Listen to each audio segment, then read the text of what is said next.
ಶ್ರೀ ಪರಮಾತ್ಮನೇ ನಮಃ. ಶ್ರೀಮದ್ಭಗವದ್ಗೀತಾ ಅಥ ತೃತೀಯೋऽಧ್ಯಾಯಃ. ಕರ್ಮಯೋಗಃ. ಯಜ್ಞಾರ್ಥಾತ್ ಕರ್ಮಣೋऽನ್ಯತ್ರ ಲೋಕೋऽಯಂ ಕರ್ಮಬಂಧನಃ. ತದರ್ಥಂ ಕರ್ಮ ಕೌಂತೇಯ ಮುಕ್ತಸಂಗಃ ಸಮಾಚರ. ಕೆಲಸವನ್ನು ನಿಸ್ವಾರ್ಥದಿಂದ ಮಾಡಬೇಕು.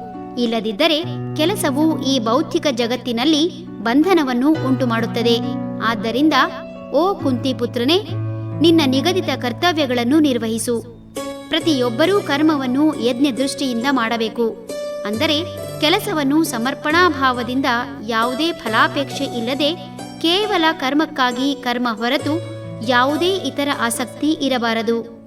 ಯೋಧನಿಗೆ ದೇಶ ಸೇವೆಯೇ ಯಜ್ಞ, ವಿದ್ಯಾರ್ಥಿಗಳಿಗೆ ಅಧ್ಯಯನವೇ ಯಜ್ಞ, ವೈದ್ಯರಿಗೆ ರೋಗಿಗಳ ಶುಶ್ರೂಷೆಯೇ ಯಜ್ಞ, ರಾಜಕಾರಣಿಗಳಿಗೆ ಪ್ರಜಾಸೇವೆಯೇ ಯಜ್ಞ, ಜ್ಯೋತಿಷಿಗೆ ಕಷ್ಟದಲ್ಲಿ ಇರುವವರನ್ನು ಸಂತೈಸುವುದೇ ಯಜ್ಞ, ಪ್ರೀತಿಯಿಂದ ಆತಿಥ್ಯ ಸ್ವೀಕರಿಸುವುದು ಅತಿಥಿ ಮಾಡುವ ಯಜ್ಞ, ದಿನಗೂಲಿಯವರಿಗೆ ವಹಿಸಿದ ಕೆಲಸವನ್ನು ಮಾಡುವುದೇ ಯಜ್ಞ, ಗೃಹಿಣಿಗೆ ಆಹಾರ ಸಿದ್ಧಪಡಿಸುವುದು ಯಜ್ಞವಾದರೆ ಗೃಹದಲ್ಲಿ ಕುಂದುಕೊರತೆಗಳು ಬಾರದಂತೆ ನೋಡಿಕೊಳ್ಳುವುದು ಗೃಹಸ್ಥ ಮಾಡುವ ಯಜ್ಞ, ಹಸಿದವನಿಗೆ ಅನ್ನ ನೀಡುವುದು ಯಜ್ಞವಾದರೆ ಊಟ ಮಾಡುವಾಗ ಕೃತಜ್ಞತೆಯಿಂದ ಎಲ್ಲರನ್ನೂ ಸ್ಮರಿಸಿ ಜ್ಞಾನ ಹಾಗೂ ವೈರಾಗ್ಯ ಪಡೆಯುವ ಉದ್ದೇಶದಿಂದ ಊಟದಲ್ಲಿ ಮನಸ್ಸಿಟ್ಟು ಪೂಜ್ಯ ಭಾವನೆಯಿಂದ ಊಟ ಮಾಡುವುದು ಯಜ್ಞ, ಕಲಾವಿದನಿಗೆ ಕಲಾ ಪ್ರದರ್ಶನವೇ ಯಜ್ಞ, ಕವಿಗೆ ಬರೆಯುವುದು ಯಜ್ಞವಾದರೆ ಬರೆದಿದ್ದನ್ನು ವಿವರವಾಗಿ ತಿಳಿಸುವುದು ಪ್ರವಚನಕಾರ ಮಾಡುವ ಯಜ್ಞ,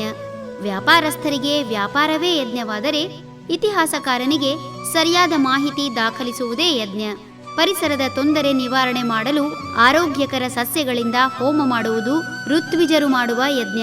ಹೀಗೆ ಎಲ್ಲರೂ ಯಜ್ಞ ದೃಷ್ಟಿಯಿಂದ ಕರ್ಮ ಮಾಡಿದರೆ ಇಡೀ ಜಗತ್ತು ಆರೋಗ್ಯವಾಗಿ, ಶೈಕ್ಷಣಿಕವಾಗಿ, ಆರ್ಥಿಕವಾಗಿ ಅಭಿವೃದ್ಧಿ ಹೊಂದಲು ಸಾಧ್ಯ.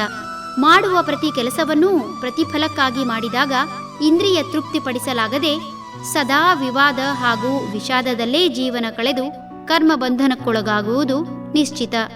ಹರಿ ಓಂ.